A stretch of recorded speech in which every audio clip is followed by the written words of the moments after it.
Hola, ¿qué tal a todos? Bienvenidos a Rockeando. En esta ocasión vamos a hablar de un disco imprescindible para aquel que quiera adentrarse y entender los orígenes del heavy metal y el establecimiento del hard rock. Estamos hablando de la banda inglesa Judas Priest y de su segundo álbum de estudio Sad Winds of Destiny, publicado el 23 de marzo del año 1976. Es su segundo álbum, el cual consta de 9 canciones y tiene un total de 39 minutos. Y en cuya alineación estaba, por supuesto, el gran Rob Halford en las voces, uno de los mejores dúos de guitarras de la historia del rock, KJ Downing y Glenn Tipton. Glenn Tipton, que por lo demás también tocaría aquí teclados, pianos, órgano, creo que también hay un fragmento de órgano acá. Y lo acompañarían Adam Moore en la batería y el señor Ian Hill en el bajo. Este disco fue importantísimo, fue el segundo disco de la banda. El primero era todavía, digamos,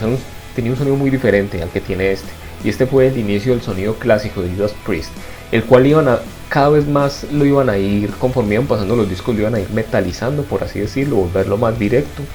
Pero este disco tiene una virtud muy especial y tiene un sentido de la progresión que no iba prácticamente nunca más a repetir Judas Priest. Recordemos que para ese momento, 1976, pues ya teníamos en Inglaterra también,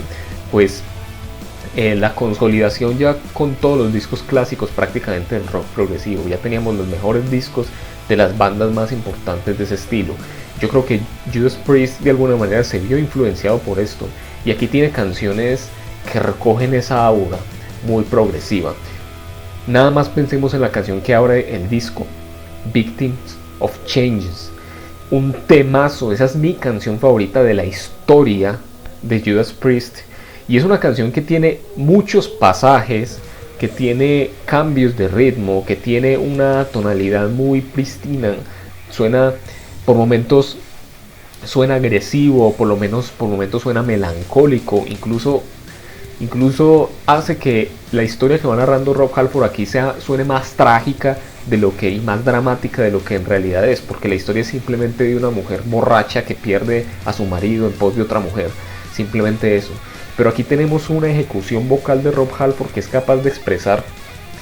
dramatismo, tiene esos famosos agudos que iban a caracterizar a Rob Halford, pero yo creo que en pocas canciones en la historia de Judas Priest lo iba a hacer de una manera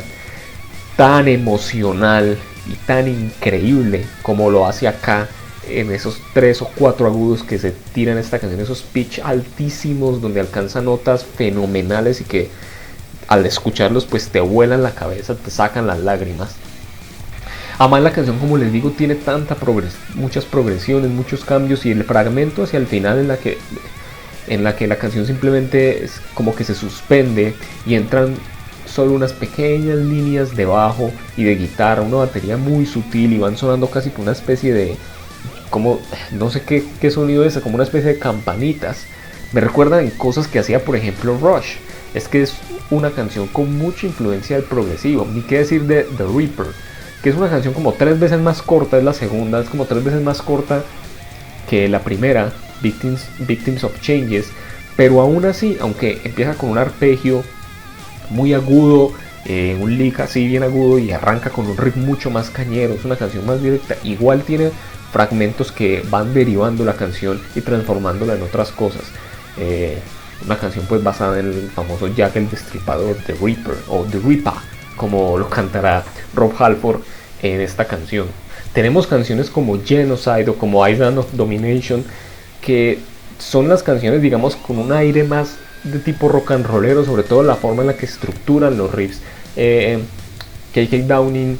y Glenn Tipton, que además en estas dos canciones, yo creo que junto con, podríamos pensar en Deceiver, también es otra canción en la que van armonizando de unas maneras tan geniales, algo que iba a ser tan característico del heavy metal, y yo creo que explotaría muchísimo más una banda como Iron Maiden unos años después. Y es esta forma en la que van las famosas guitarras gemelas, que son guitarras que van armonizando, que van cada una presentando un riff al mismo tiempo que la otra en la misma tonalidad, con un tono distinto, pero haciendo el mismo riff en un tono distinto. Van creando esa atmósfera y esa fuerza que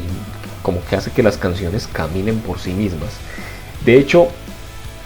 otra de las cosas que también este ejercicio de dueto de guitarristas virtuosos, otra de las cosas que se muestra mucho acá a ese respecto es la forma en la que solean, porque no es, muchas veces los solos están introducidos en partes distintas de las canciones, muchas veces los solos se hacen en forma de preguntas y respuestas en la que uno solea para que responda el otro, entonces van intercalando de alguna manera los solos, las melodías, las armonías, haciendo que sea un disco incluso muy satisfactorio desde un punto de vista técnico. No tenía las canciones tan grandilocuentes del rock progresivo, pero no solo tenía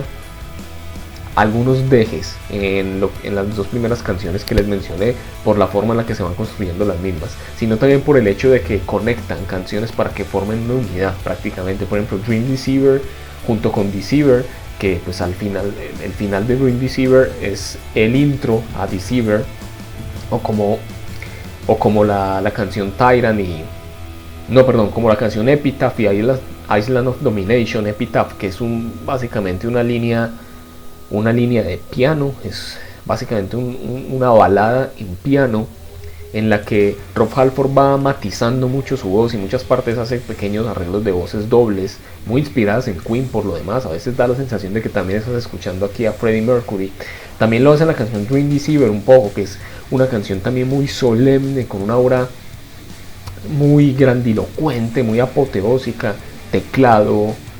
sintetizador, guitarras acústicas, y le da paso a Deceiver, que es la canción que conecta y contrasta perfectamente con la que le precede, porque de hecho tiene un riffeo de hecho muy inspirado en Black Sabbath por la forma tan gruesa y fuerte que suenan los riffs, de una manera tan sucia y tan densa que caracterizó a Tony Iommi de Black Sabbath. Entonces esta fue posiblemente la primera banda, bueno, no digamos la primera, pero fue Judas Priest una banda, y creo que con este disco lo lograron, una banda que fue perfilando la cara del heavy metal tradicional, porque ya estaba Black Sabbath, por esos años debutaría también, arrancarían en la escena Deep Purple, pero lo que es, por ejemplo, Black Sabbath tenía todavía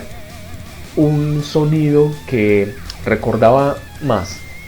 estructuras demasiado clásicas de blues por algunos momentos, y se enfocaba más en la densidad y en la pesadez de los riffs que en la construcción de armonías, por ejemplo, que tenían estos dos guitarristas en Judas Priest en este disco. Entonces, si bien podríamos decir que Black Sabbath es el padre del heavy metal de alguna manera, pues no vamos a entrar en debates sobre si en efecto fue la primer banda, pero digamos que fue el padrino del heavy metal. Lo cierto es que aquí Judas Priest iba a hacer algo que iba a construir, su aporte era construir de una manera más elaborada lo que entenderíamos posteriormente como heavy metal clásico. Y aquí Judas Priest se salía del seno un poco de Black Sabbath, que por ejemplo lo tenía más en su primer disco, ese sonido más de hard rock.